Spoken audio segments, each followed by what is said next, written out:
This session is more focused on closer to home, what's happening in Southeast Asia, across Southeast Asia, especially with regards to film and censorship. So that's our topic for today. Very, very happy to have like a great bunch of people on the panel today with us. And I think what we're going to hear, this is going to be a panel about just listening to stories.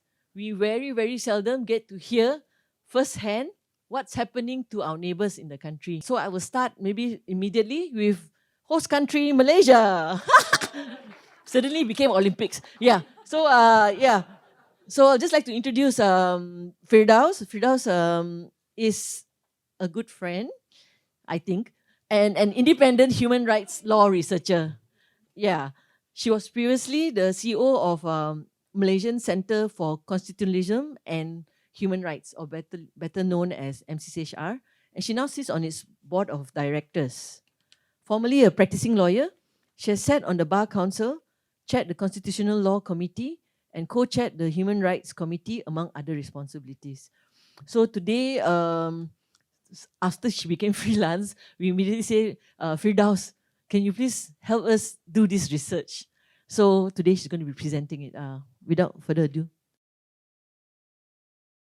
All right, so this is my presentation. My presentation essentially looks at film and its relations with power in Malaysia. And Anna might not have mentioned this, but this research essentially is a continuation from previous researchers that FFN has engaged. So previous researchers looked at the experiences of people in the industry when it comes to film censorship. That is one.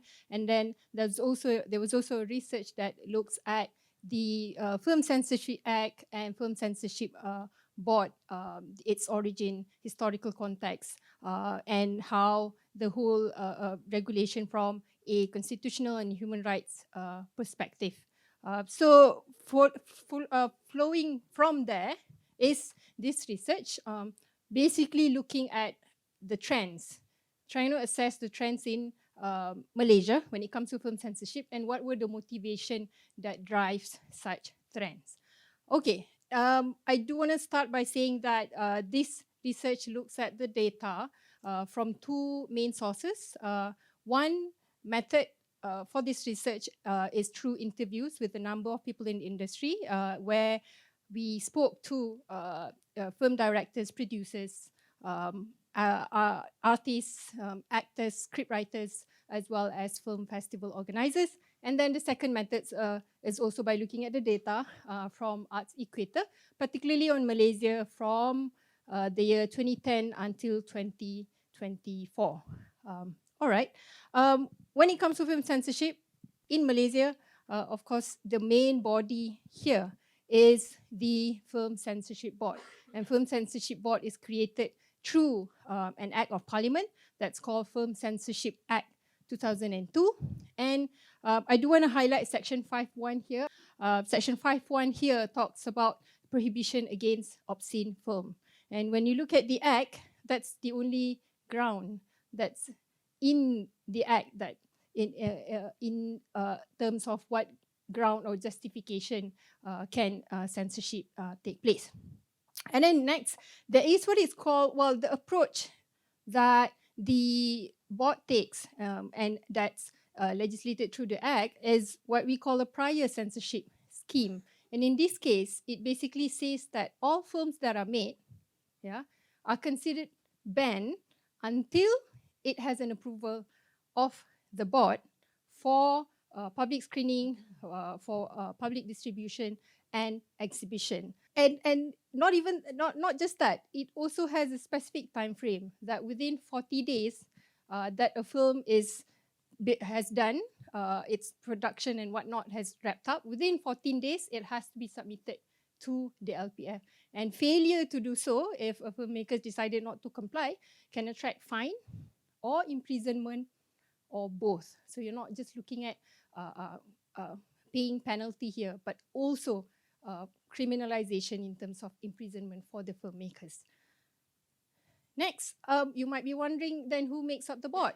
Well, if you look in the Act, there is no specific requirement for what kind or what type of people, what type of expertise should sit on the board. There's no requirement for industry professionals. You're talking about, let's say, cultural experts, film practitioners, people with specific expertise on specific areas of the arts or filmmaking.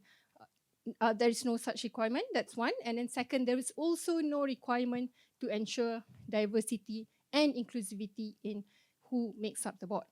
I should also mention at this point that the Film Censorship Board, or the LPF in Malay, Lembaga Penapis Film, is situated within the Ministry of Home Affairs.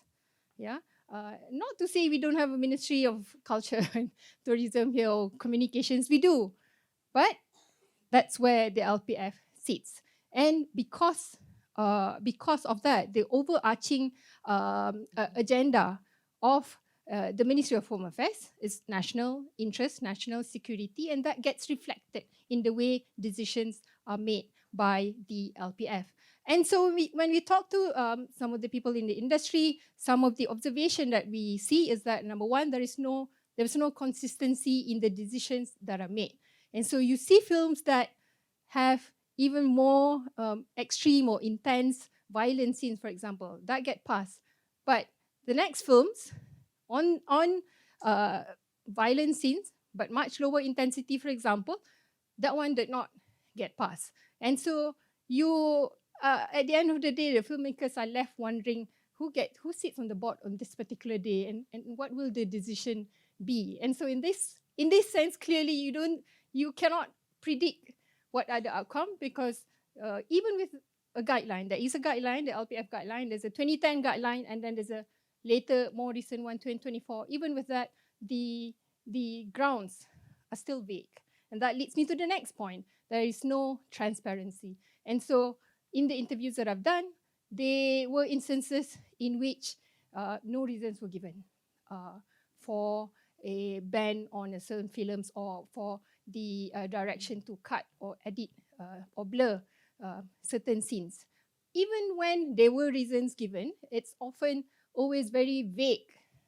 And vague here in the sense that they'll just mention sexual elements or religious elements, but without a context of how is that obscene, if I were to tie it to the Act. How is that obscene? How is it very much a concern to the Malaysian society at large? So there's no explanation as such. Yeah, and so this, what you see now, is essentially the broad framework. The 3R, I guess, as is the case with many things in Malaysia, the 3R plus one. Yeah, so the 3R is race, religion, and royalty. And as you can see in the explanation there, yeah, scenes that relates to race that are not clearly defined, that then considered as, an endorsement, and then an endorsement of, I don't know, some form of relationship that's not sanctioned by the Malaysian society. Somehow that's the view that they take, and so therefore these scenes cannot be approved. And then religion, if it doesn't show the religion of the federation in a manner that is approved by the government, by the state, then no, it's a no-go as well. And then royalty is just a complete no-go at all. And then regime. So regime here, for example, if it portrays the police in a bad manner, that is also a no-go. We'll talk a bit more about the police later. Yeah.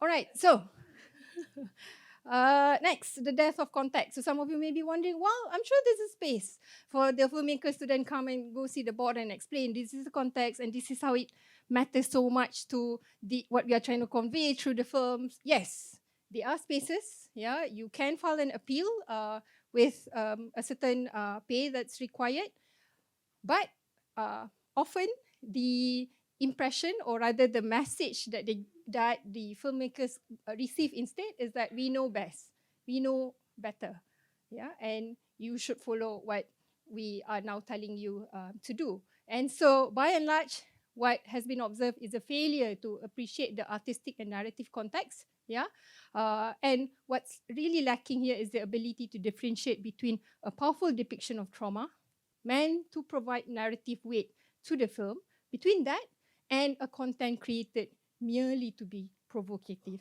So this is something that I see often across the interviews that I have done. Now, looking at trends. Trends primarily from the Arts Equator data. I mentioned earlier that the LPF is situated within the Ministry of Home Affairs, and so therefore, because of that, it is inescapable that the decision of the LPF have to reflect who sits on the government and who runs the political administration at the point of time. And so that's why that context matters here. So before 2018, Malaysia is governed by the same ruling coalition for 60 years since independence. And so censorship during this time is largely state-centric through LPF, through FINAS. I'll talk a bit more about that later. And then next, 2018, Pakatan Harapan comes in supposedly with this manifesto of reforms. So I think everyone was very hopeful during that time. So there were some freeing up of spaces. Censorship, you still see it being done, yeah, but yes, there was relatively less rigid enforcement. And then next, 2020, 2022, it's a long story, but I'll just say it was a period of political instability. And so this gets reflected in the grounds of censorship, social harmony, political sensitivity. At the same time, during the pandemic, people were not able to go to the cinema to consume films, and instead more and more people were consuming content online. And the indirect effect from there is that it then brings greater and greater scrutiny on what we consume online, including films. And then next, 2022 until present, today, where we are now the unity-led government, as the ruling coalition, and because of that, it's a fragile government that gets really reactive and responsive to external pressures. And it was during this time that we see more and more when it comes to censorship or call for censorship, not just the LPF and FINAS, but also from other external actors. And you're looking at other state actors and other non-state actors as well. All right, so I mentioned earlier, what do I mean by other state actors? Number one, FINAS. So FINAS is short for National Film Development Corporation Malaysia. And in its act, it actually says that the function is to develop film industry in Malaysia and promote it inside and outside Malaysia. You think that was what's supposed to happen? They provide funding, yes, but in providing funding, you then have to present your storyboard. And they may say, no, we don't want to provide funding to you. So in that sense, they censor before the censor. That's what you see instead. And that added on to the whole ecosystem. And you've also, right now, we're also seeing religious authorities and police, especially if the films relates to police, especially if the films concerns portrayal of the police. Some of the police would even say, let us see the film first before you send it to LPF. So it's like pre-censor. So that's that. There's also state governments that have interfered, local authorities, because when it comes to public screening, in terms of getting permits for venue, you'll have to get them on board.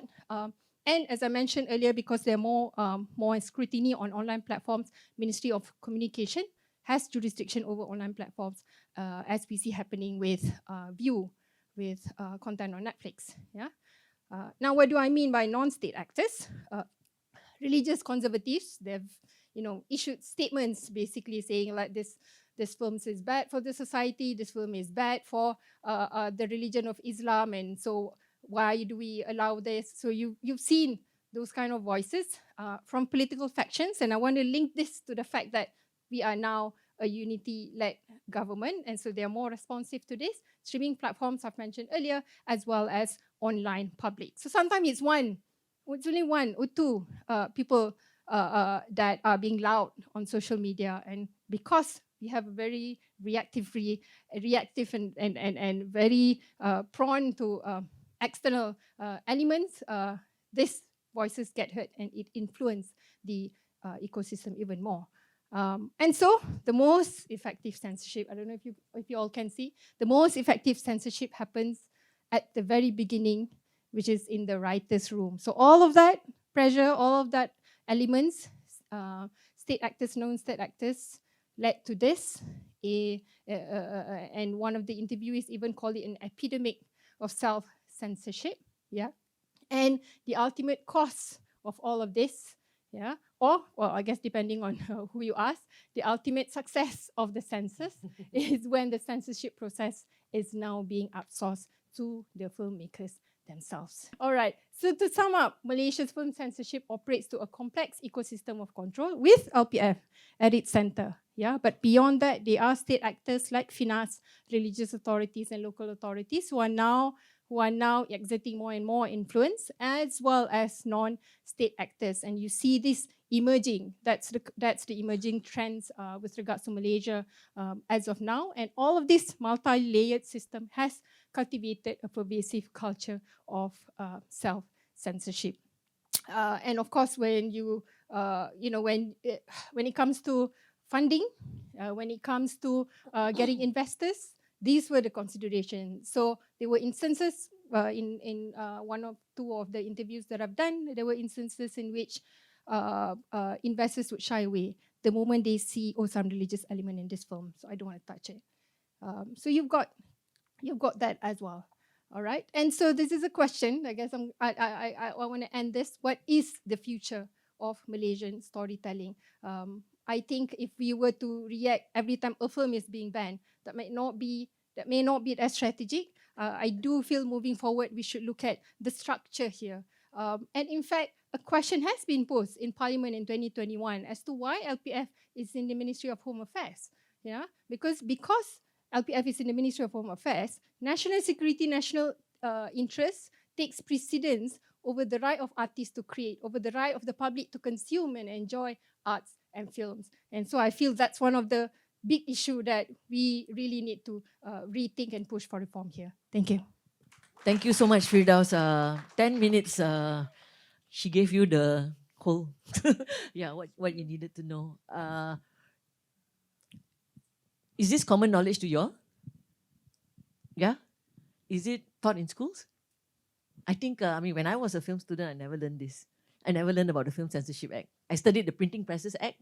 I never studied this. But also because this kind of research, this kind of articulation was not yet out, I feel. There were not enough of research. But now it's out, and Firdaus has said it, we have said it, and if you all start to say it, it becomes something mainstream. So I think that's something that we need to do more often. So before I go to the next person, I will have question and answer later from the floor. But now I just want to also kind of ask the panelists.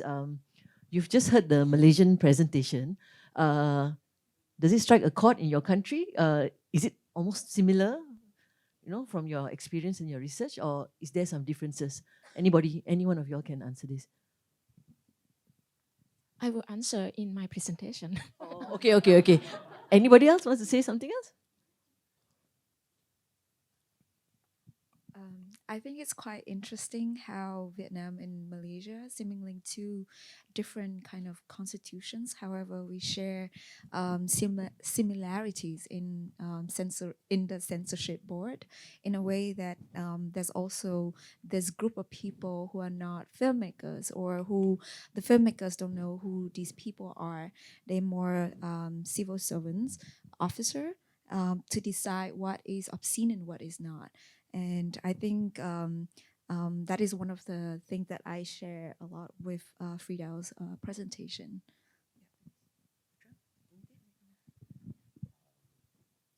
Same as, I don't know your name. Yeah, I will answer it in my presentation, but there are some part that resonates to me in her presentation about censorship. I think mostly in Southeast Asia, we have like some sort of, we call it benang merah, red thread that connects. Even like some instant case like Mentega Terbang, we could screen it in Aceh, which is ironically, but it's not possible here. So probably there are some, I think I myself, need time to really, dig into it specifically. But I can feel how some part of that really resonates to our experience in Aceh or even in Indonesia. Yeah. Thank you. So we'll have time to talk about this as a panel. I mean, as from the floor. But I'd like to move on to the next part of the presentation. So, in Malaysia, there's this exception to freedom of expression, which is constitutionally guaranteed, which is friendly relations. Have you heard? That means if a film or some kind of content jeopardizes friendly relations with our neighbors, you can actually censor it, and that's in the constitution. So then, but these kind of things, I think just not in Malaysia lah. I think this idea of being sensitive to relations with our neighbors, what's happening in the politics, all this also affects artists. So even say it's an old thing, but it's coming back now because of the kind of conflicts that are happening, I mean, I'm sure you're like, Palestine artists or, being censored here and there, stuff like that. But I think in Southeast Asia, maybe closer to home, we hear maybe in Germany or wherever, but closer to home, I think the next two presentations, we'll get a good idea, at least from the experience of Thailand and Vietnam, how geopolitics is affecting arts and artists and specifically film. Yeah, so I'll start off with Or. Patpong Putong Or is a researcher with over 10 years of experience across working across Thailand, Southeast Asia, East Asia, and the Balkan region, with a focus on museum and archives for justice, peace, and conflict and democratization. Her work centers on using archives, memory, and public history to support civic engagement, accountability, and social change. So with that, I want to welcome all to share a bit. Yep. Thank you. Thank you so much. And I'm here today as a part of Art Equator. So our project is Southeast Asian Artistic Freedom Research and Documentation Resource, or in short, RADA. And I'm here today with Katie, the founder, and with Mark, the key person of the project. And we have Denise, who support everything of make our research flow. And we have Lynn from Vietnam, and she will talk later. And through RADA, I want to talk a bit about our project. We research and document censorship in art and cultural events across Southeast Asia. So far, we have worked on Myanmar, Thailand, Cambodia, Vietnam, down to Malaysia, Indonesia, Philippines, and Singapore. And so today, I'm talk about film, geopolitics, and what I call Thailand distributed censor, and what this might tell us about artistic freedom in our region. So my main point is quite simple. Censorship today does not always look like a ban, B-A-N. Often it's much more subtle. It looks like a film shoot being moved, a work being changed, or a public debate building before the audience even get to see the final work of the artist. So in this talk, I use a film as a way to look at this, and I use geopolitics as the pressure behind it. And when I say geopolitics, I mean how international tension between state, borders, and power enter to cultural spaces through local institutions. So just briefly say, it's like in Thai context, restriction often show up as a management rather than a formal ban. A work gets redacted, a shoot gets relocated, a lecture comes under review, an event lost access to space. So this issue is not only what gets banned, it also how pressure turns into local administrative decision. So when I start working into like censorship, I kind of like I start asking what is banned, and also I ask like kind of like what's changed after the ban or during the ban and when, and also the question on how was it shaped, managed, and pressure that come along the way. So before moving into to talk focus on film, I want to start with a very interesting case that happened in Thailand last year. I'm not quite sure if many of you heard about that. We have exhibition called Constellation of Complexity that took place in Bangkok Art and Cultural Center in Bangkok in last summer. June, July, and August. And this work curated by Sai, Shan, Burmese curator, along with the other curator. And it's remained open, but only after removal and redaction followed. Just like we see, it's like news from like Reuters, any international news, and also news on like art and culture. It's a report that the pressure linked to Chinese embassy through a Thai institution is I can name it Bangkok Metropolitan Administration that kind of like affiliated with Bangkok Art and Cultural Center. So, and just a few days after opening of the exhibition, Sai and his wife make decision to flee from Thailand to England. So one of the removed work was the video. The video title is "A Listen to Indigenous People," a trans-Tibetan scholar and survivor speak on Dalai Lama. And other changes were also reported. Acid name were blacked out, and you can see from the photo. Some monitor were switched off, and the term is very interesting. The term like Hong Kong, Tibet, and Uyghur was censored. So this is not a film case, but it's a useful break because the structure is very clear. Pressure come in, institution related, and culture get reshaped.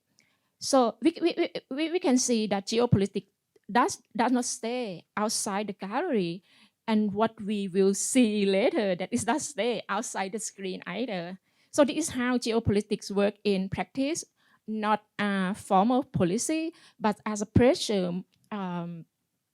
But it is a pressure through a local institution. Let's look at another case. This is a Netflix EVL, which plan to tell a story about the forced labor and human trafficking in the fishery sector.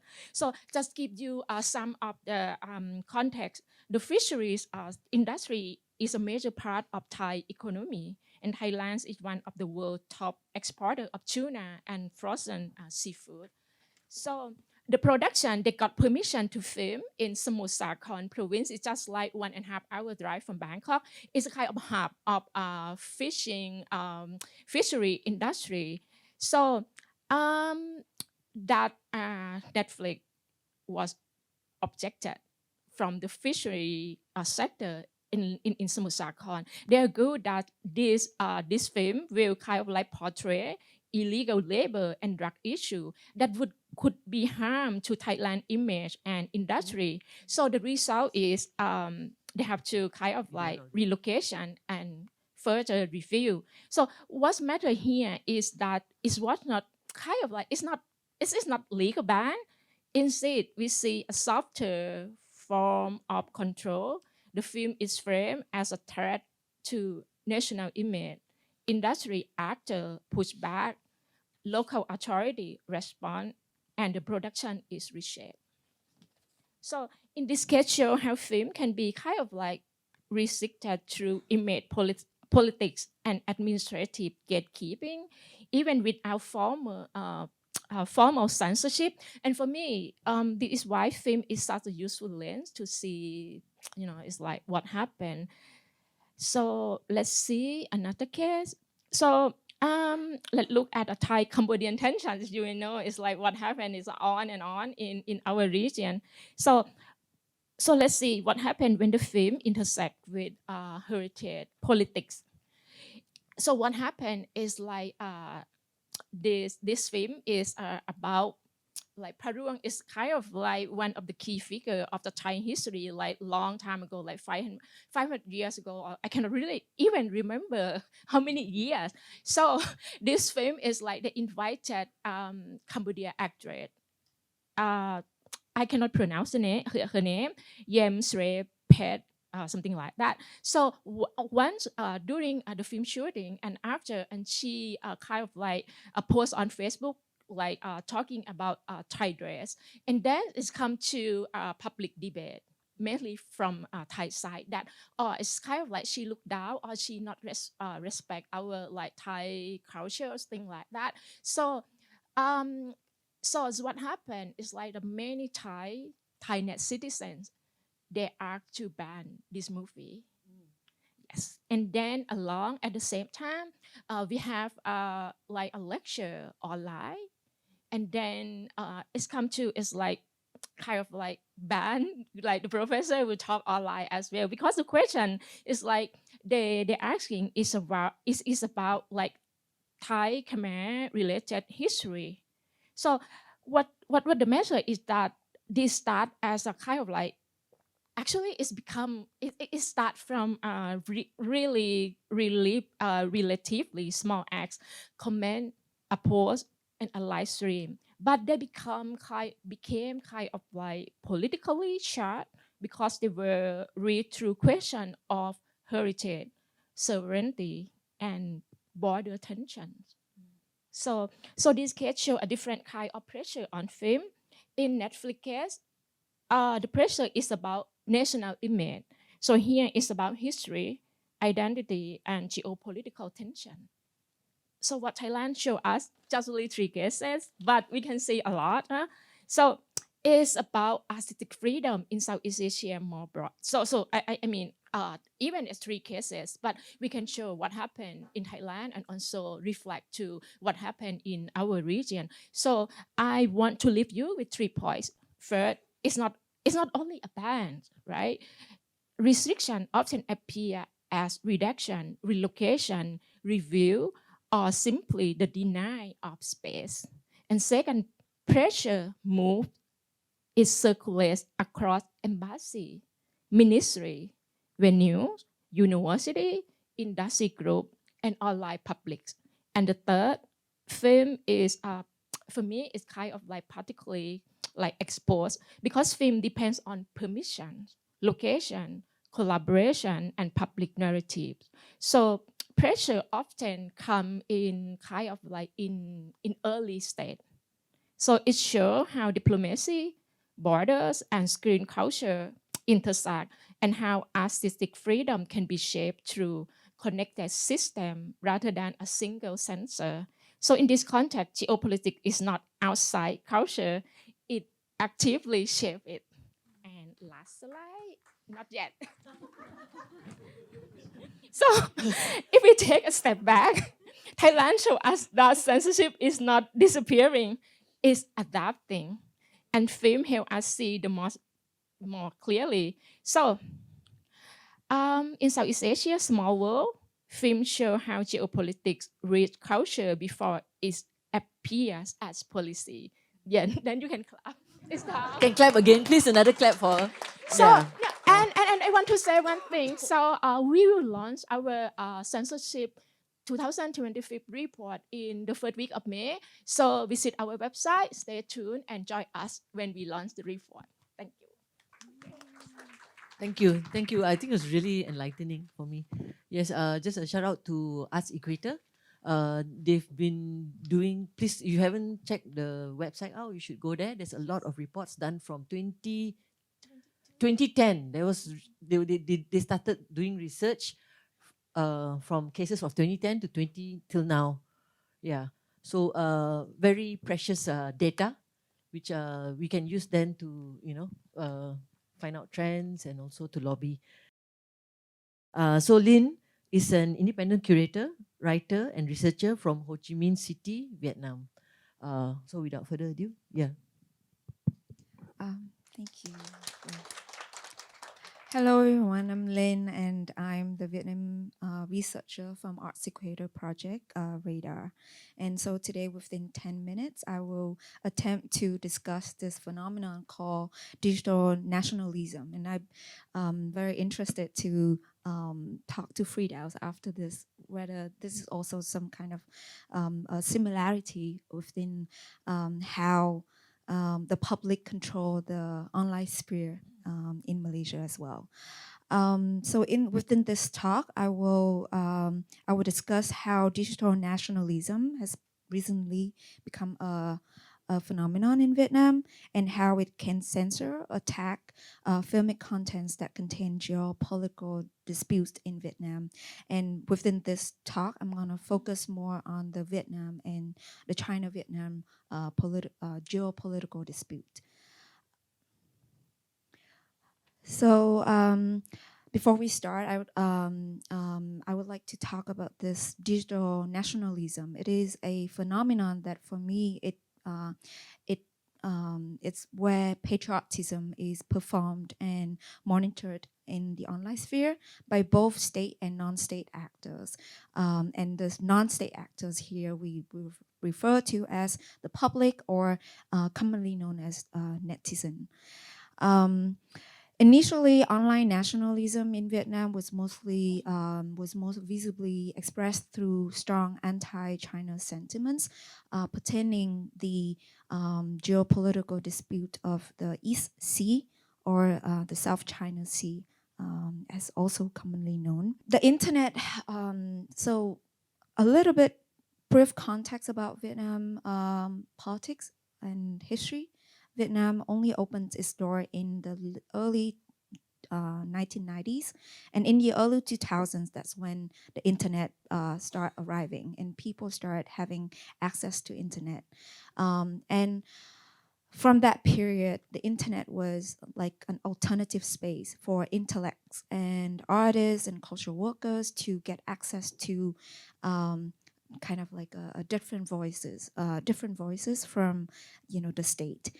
However, within a very short period of time, within 2 decades, with the proliferations of smartphones, as well as wireless data available at very cheap cost, internet has Vietnam in a recent report, 75% of Vietnamese netizens are an online user, and they have active social media accounts, and that is just show how Vietnam has become a very digitalized nation. The China-Vietnamese issues. So to describe the relationship between Vietnam and China as complicated one is, I would say, is an oversimplification. The two countries share a long history. Vietnam was occupied by China for 1,000 years, and so the two countries shares a lot of similarities in terms of culture, traditions, beliefs, and even at some point language. And I think that is also kind of impact on the relationship between the two countries, and how China's and Chinese style of governance has provided a great inspirations for many generations of leaders in Vietnam. As brotherly, this friendly relationship between the two nations, over the years, the two countries have a lot of geopolitical dispute. In 1979, there was a border war between Vietnam and China, and in recent years, it's the 9-dash line, which represents China's claim to vast portions of the East Sea, as illustrated on this graph over here. Is actually a shared issues, a shared menace between many countries in Southeast Asia, including Malaysia, the Philippines, Vietnam, China, and Taiwan.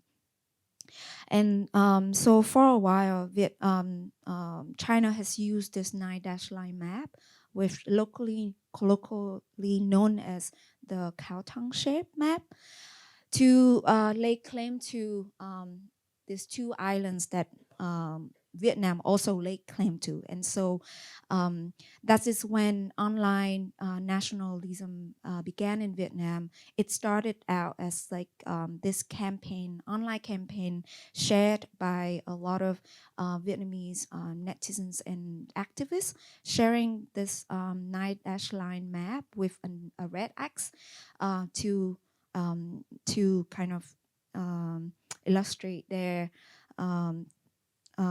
disagreements with Chinese claim to the South China Sea. But in recent years, this digital nationalism has transformed into something else. So since we share a lot of similarities in terms of culture, and I would say that Vietnamese also like an avid consumers of Chinese soap operas. For a while, there was only Chinese soap operas that was imported and allowed on mainstream media. And with that, and also with the popularizations of online streaming platforms, namely Netflix, but also local streaming platforms, Vietnamese start consuming even more Chinese dramas, and how this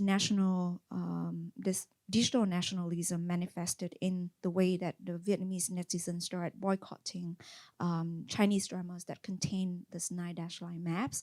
So here's from 2020 until present, we start the Radar project, documented many incidents that involved the netizen noticing the use of 9-dash-line map in Chinese dramas, and they started, an online boycott campaign, and then immediately alerting the local authority to take actions.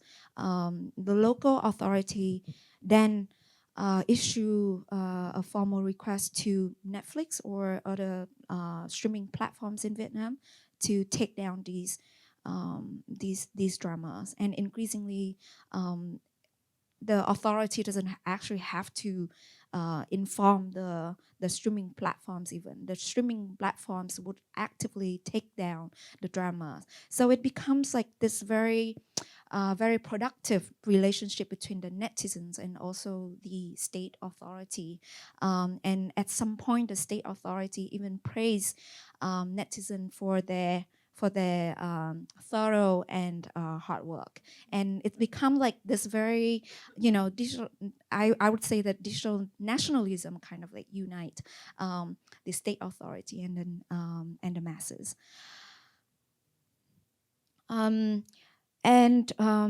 With recent years, within the past 2 years, Vietnam also witnessed a lot of political, high-profile political events, such as the passing of Nguyễn Phú Trọng, Party General Secretary in 2024. For those who's not familiar with communist political system, Party General Secretary is basically the most powerful person, and usually this person is like a cult leader, and I think everyone here would know the ultimate cult leader of Vietnam, which is Ho Chi Minh. So that is to illustrate how important, how high profile his passing was. And with that, there was also a demand for even more patriotism expressed during this period. And then in 2025, the country also celebrated the 50th anniversaries of the end of Second Indo-Chinese War, which also commonly known in the West or in other, outside of Vietnam as the Vietnam War. The 80th anniversary of Vietnam's independence, which marked Vietnam's independence from the French colonization.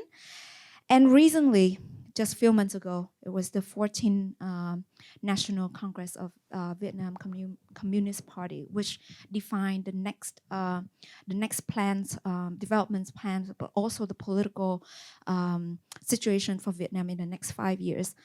And so the Vietnamese online space witnessed even fiercer and more thorough policing during this period, the period leading to these big celebrations. Even complaints about traffic jam would be deemed as unpatriotic and ungrateful. So how arbitrary and how personal these the internet was at some point has now become, like a knife that would stab back.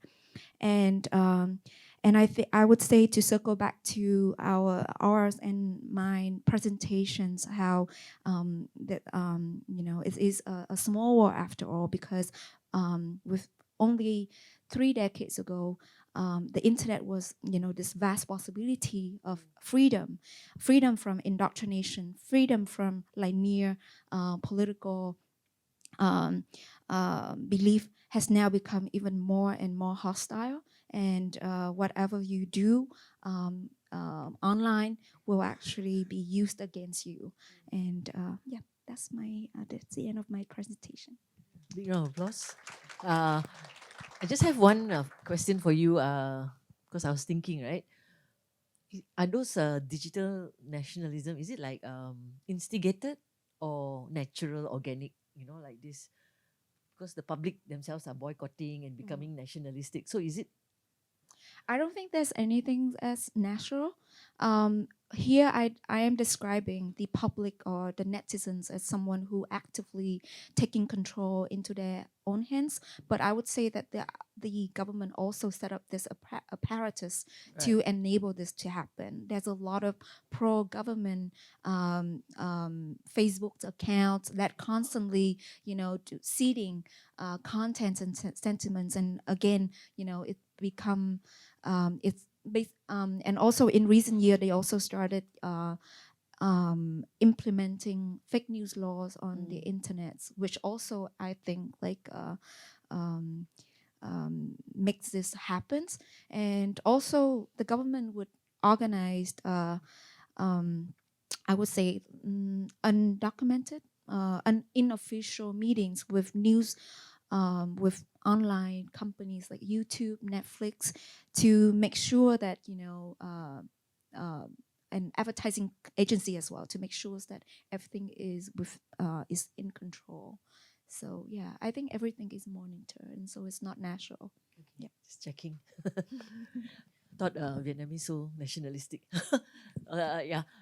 Maybe just one more question. Just also is we hear the so-called how geopolitics has been affecting, but what are some of the artists' response? I mean, can they respond or have they responded? What kind of response have they for this geopolitics kind of control? For the Thailand case, I can say it's like they follow. They follow. Well, it's like follow within the condition. For example, in the case of Bangkok Art and Cultural Center,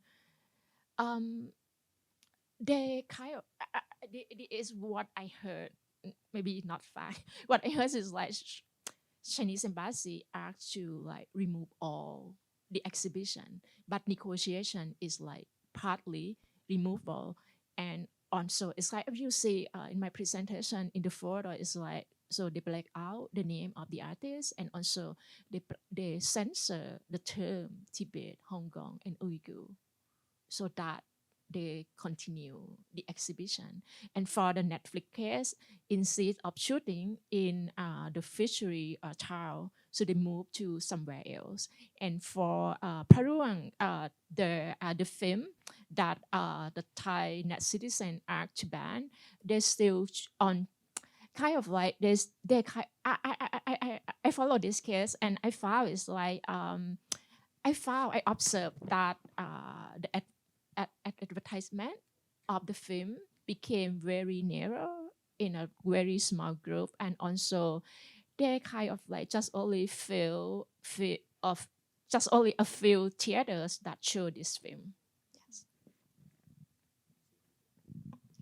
I think just also similar to or pertaining to the Vietnam Chinese borders dispute. It is, I would say, like the creators, they know that this is gonna get them into trouble, and so they will make sure that everything contains the. I mean, to use the map correctly, if they ever use the map, but. Apart from the Vietnam and Chinese border dispute, there's also a lot of grassroots screenings, for example, in film, relating to, for example, issues in Hong Kong, in Palestine, in the Ukraine and Russian war. So it's kind of interesting to see that now this offline turn, this intimate setting, grassroots organizing that actually provide creators, artists, and filmmakers in Vietnam to kind of carry out their own activism, not no longer the online sphere. Yeah. Thank you. I think that's a good segue to our next presentation. It's from about Aceh. Yeah, and we have Putra Hidayatullah, a writer, art curator, and lecturer based in Banda Aceh, Indonesia. His work moves between research, creative writing, and cultural criticism, with a focus on memory, violence, and the afterlives of history in everyday life. So his current work explores the fragile space where art persists under moral regulation, and how cinema as a shared experience returns as a form of cultural memory. So just before we start, this paper is like, we talk about the threats, right? One of it is like, okay, geopolitics, then of course there's the state, but one creeping up everywhere in our lives is the moral moral pressures, being censored for morality, which we complain about, which is new to us, but I think it's everyday life in Aceh.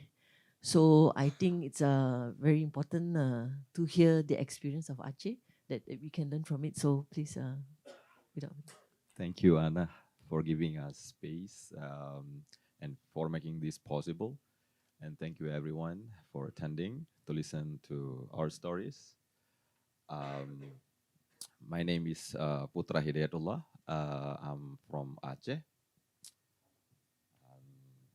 I was 16 years old when I skipped school. I was studying at one of boarding school in Banda Aceh. One day, without permission, I went to cinema, and I still remember the movie that I watched back then was Troy. Troy. And it is very clear in my mind right now, the feeling inside the building, the texture of the chairs, the soft lights, and on the screen, I could see an actor that you all know, Brad Pitt, and the smell of the space, and most importantly, the feeling of watching together. At that time, it felt like something very ordinary, but months later, it turned out to be a memory, because there was catastrophe happened at that time. I think you all know. In 2004, one of the biggest tsunami in Southeast Asia that killed hundreds of thousands lives in Aceh, in Bangladesh, and some other parts of Indonesia. Um,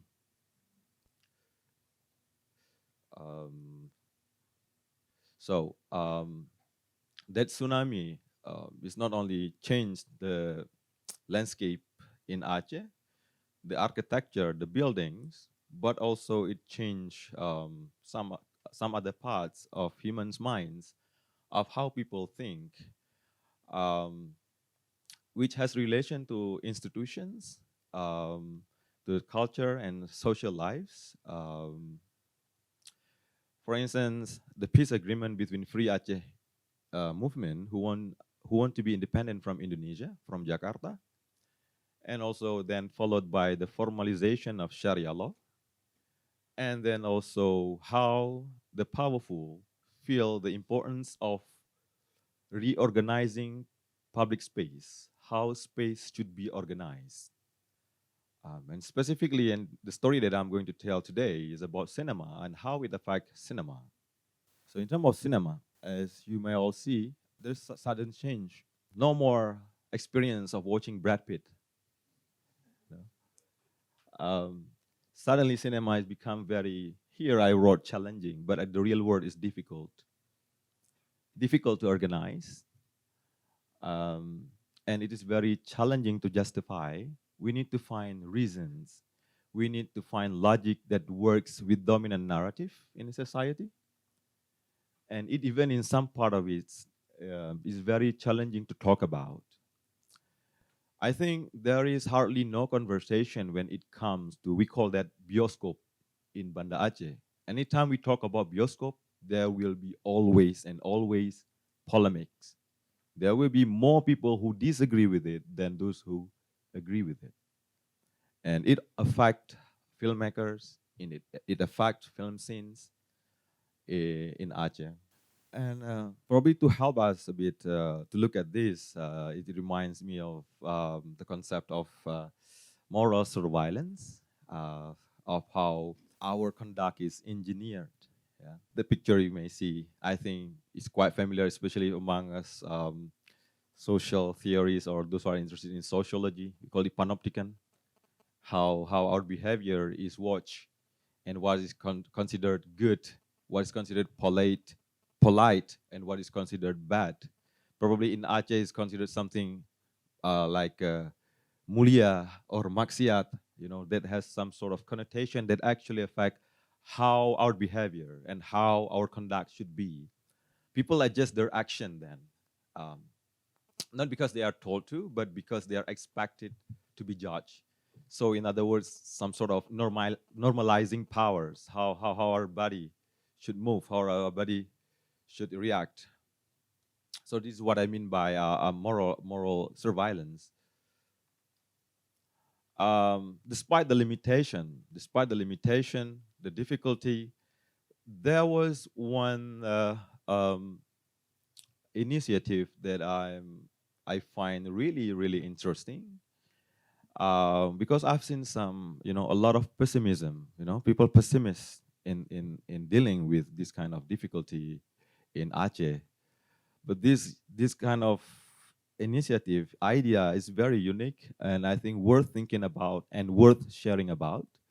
Not only is the story from Aceh, but how this story probably could be adopted and adapted in other scales or in different geography in Southeast Asia, especially on how they manage to deal with the control, to deal with the difficulties. You see the picture here is actually not a cinema, not a proper cinema. It's actually a Red Cross building. So in 2004, after the devastating tsunami took place, Turkey gave aid in front of the buildings for medications, and how then this group of young filmmakers, they manage, quote unquote, to hack the space as a cinema to watch.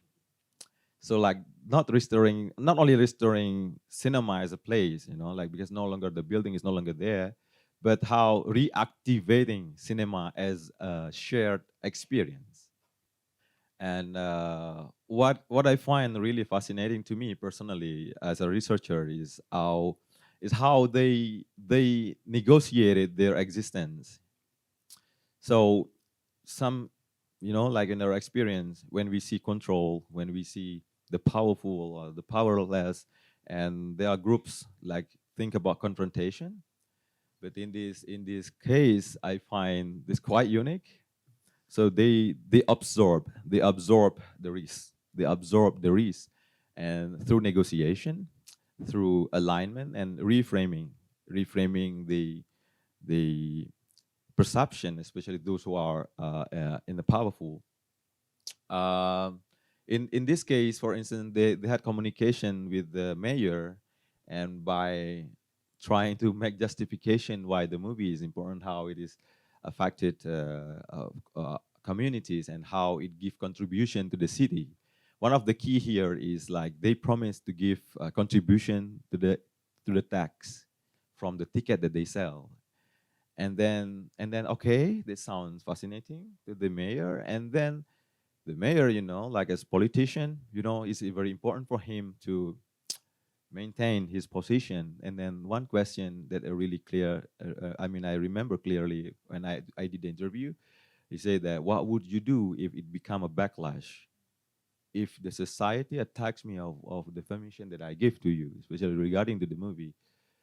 And then, because in Aceh, there's a bit very different from Indonesia. And when I'm speaking here, I'm not representing Indonesia. I'm representing the place where I come from. Because it's quite diverse and very different in the context of Aceh. So in Aceh, there is police, Sharia police, that you cannot find elsewhere in Indonesia. Sharia police that regulate your morality and how you should behave. And then they say, when the mayor say, what would you do if it become backlash to me and people protested? What would you do? And then they say, you have instrument. You have a Sharia police. And why not, enforcing Sharia police to watch us? And then the collaboration, and I don't know whether collaboration is the right words, uh, but then they put together, like quote unquote, two actors put together. So with different interests, they put together, and then the movie start. And yeah, you can see this is a very simple one. The audio is not very good, not as luxurious as you have guys in your city. This is a very simple one. In that kind, actually, permission is not given. Actually, in the context of Aceh, it's not given, but it is produced through the capacity to manage risk, negotiation, and there is no clear either. There is no clear rule or the clear statement that this is forbidden, but it is not there. Not in the law, but it's not there. Um, Surveillance made cinema possible, but only under the condition of control and reassurance. Yeah, as I shared with you about the surveillance and how under the surveillance, cinema is still possible. But with the condition, like by making reassurance that you as a mayor, you will be safe. And then we need to make some sort of reassurance that we contribute to the tax of the city. So this is how they managed to run the event in Aceh. So like this is the picture. Like this is kind of a regular patrol, um, policing the morality in Aceh. Um, the government and the state. I mean, probably some sort of state apparatus that work uniquely in Aceh. And this is the building taken from outside the building. At that time, movie is possible, and probably we can say Aceh is quite, like it's allowed to have movie, but like Aceh independent cinema become a case or a proof or the evidence that movie is possible, cinema is possible in Banda Aceh. But what people don't realize is about the limit. What can be made possible cannot always made to last. So the story is that when the permission was given, the another issue is about the sustainability. It's not about how a movie or film is censored, but also how the space is managed not to be sustainable. Uh, After 2 months of screening, and they receive a lot of appreciation from the people. Um, they expect this to continue, but because actually there is a mission between the inside the negotiation. Actually, there is a mission. What is the mission? Based on my interview with the organizers, the mission is to bring back the experience of watching together, the one that I had when I was watching Brad Pitt. So it's how to bring back that memory. And I think this is a really unique case and how they manage it among the difficulty. Um, and okay, it's the mission is successful. We can still like menyelundupkan. I don't know the yes, smuggle to smuggle the hidden mission through the language of text, through instrumentalizing the Sharia police. Yeah. So that's the limit of it. And in the end, the building was taken over by the mayor, and it also became the end of Aceh Independent Cinema. It did not end because it was banned, but it ended because it lost its space. But what is important here, I think, is not about the story of how we experience the oppression, but also about or censorship, but also about how we manage to deal with it, the transformation to always find the reconfiguration. And this is what happened afterward with the Aceh Independent Cinema. They continue, but differently, from shared space to dispersed platform. Something like Netflix that is newly launched last month.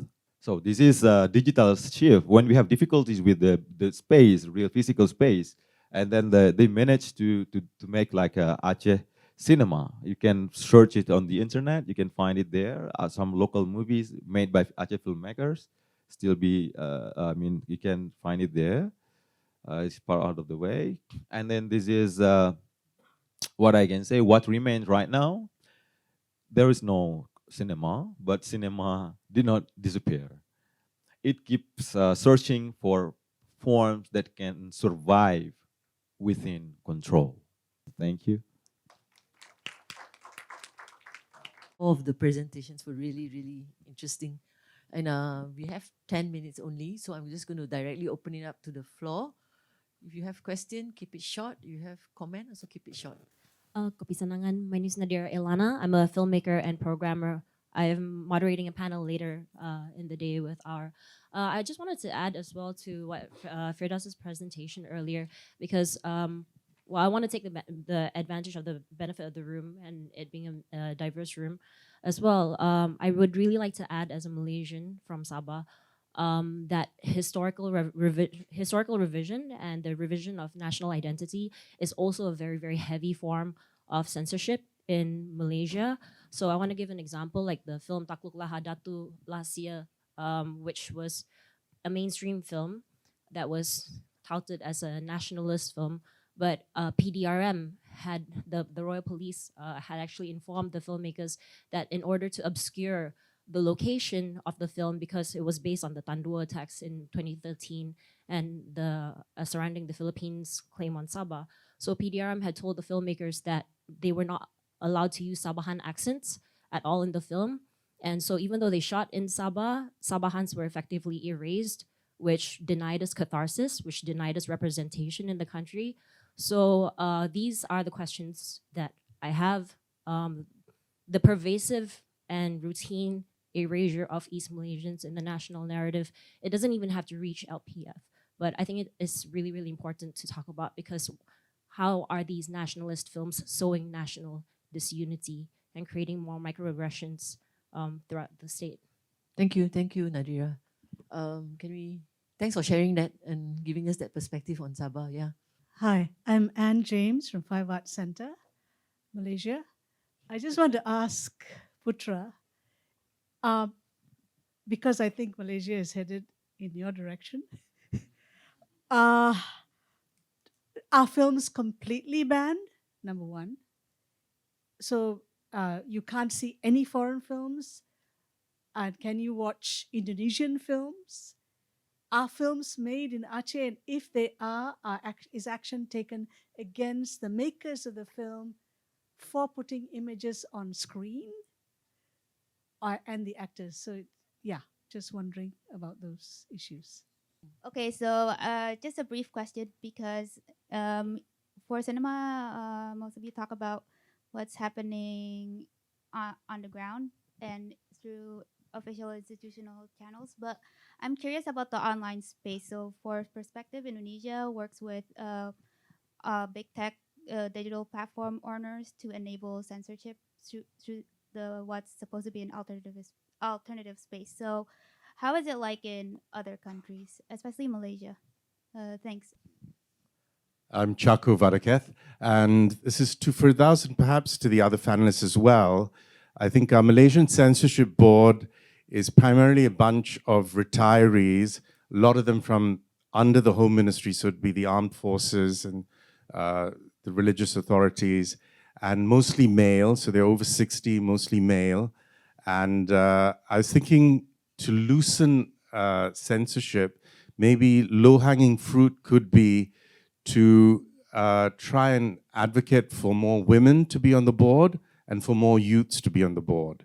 And since we have such a fragile coalition, I think if the youths in this country said, we want representation, and the women, as 50% of the voting population, ask for more representation, that might help maybe loosen up censorship here and perhaps overseas as well. Okay, so now maybe we will just start with the first question that's to Putra, which is about just whether status of film in Aceh, legal ke macam mana? Yeah, it's a bit tricky, but I like your statement that Malaysia and Aceh is quite going through the same direction.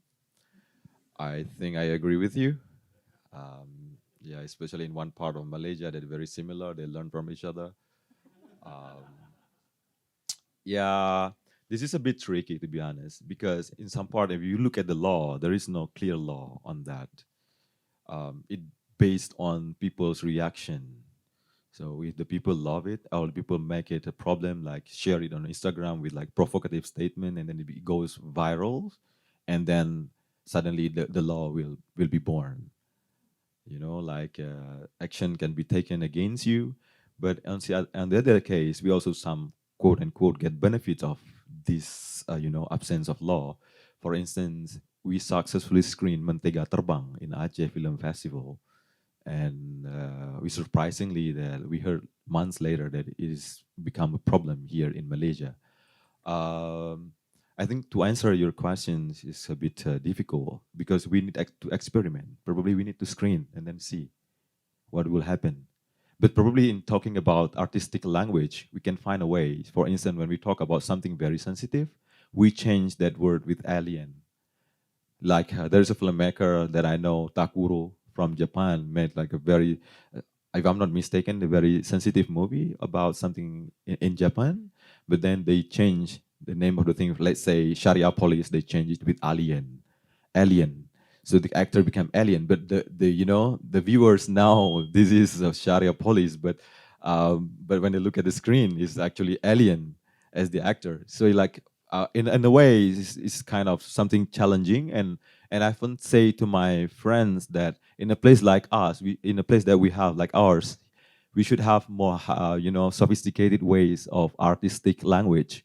Like in Iran, for instance, how they do like sexual intercourse in their movie is like through like, like dress button with the needles.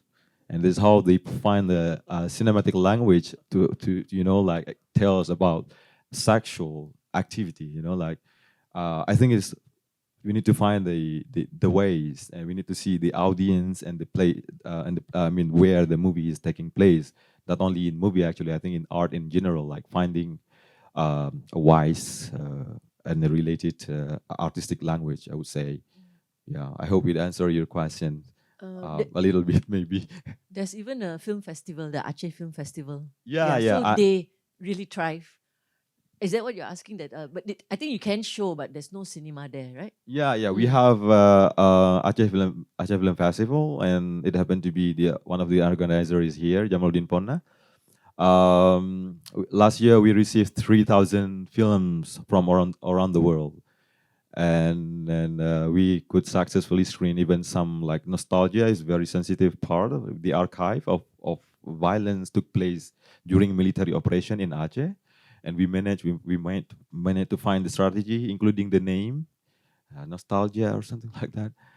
It's something soft, yeah. The part of the strategy. I don't know. I'm talking about. I'm opening a secret now here. I'm sorry, Jamal. Yeah. Yeah. There's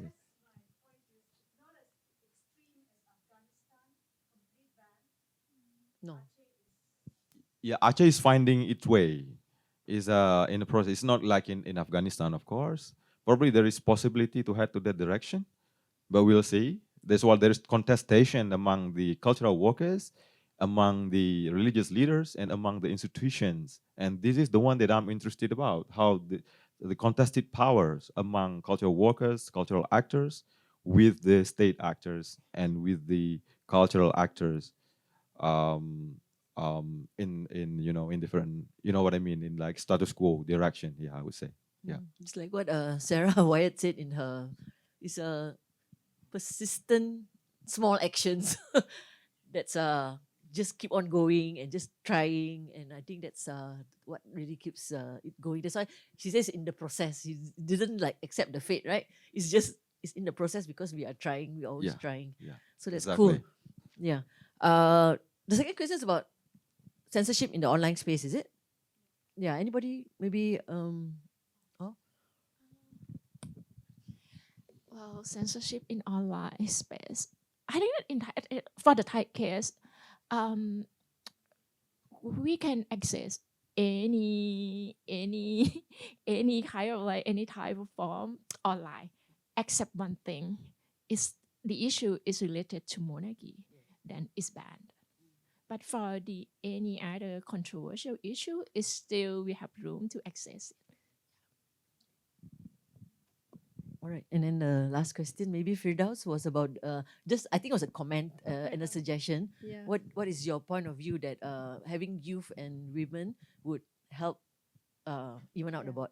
Yeah, well, thank you. I mean, I hope that suggestion gets repeated again and again because I do think Malaysia is moving in that direction.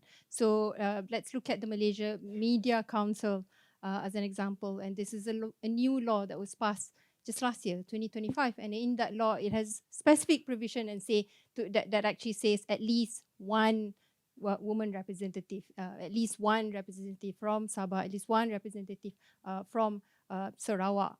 And that is legislated into our law just last year. And so I do think this has been done. And so this can be done if we want to be genuine in changing the status quo. Thank you for that. All right, so sorry, we really don't have time anymore. But yeah, what a power first panel. Thank you for sharing. And yeah, I think the stories are so rich and so inspiring.